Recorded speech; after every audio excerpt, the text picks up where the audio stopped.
They'll be coming out and hopefully starting on the backyard. Here's the before. I have the wood pile. I'm tongue twisted. I have the wood pile moved over there. The fire pit is now over there. Dirt and all.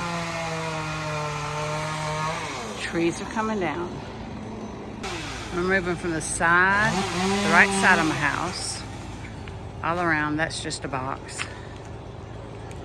Look how much it's cleaned up, which it needed to be, but every time I start my dream, I stop because of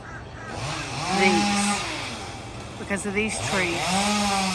And then I just leave everything just piled where it was. So now it's straightened up. Those are gonna come down next.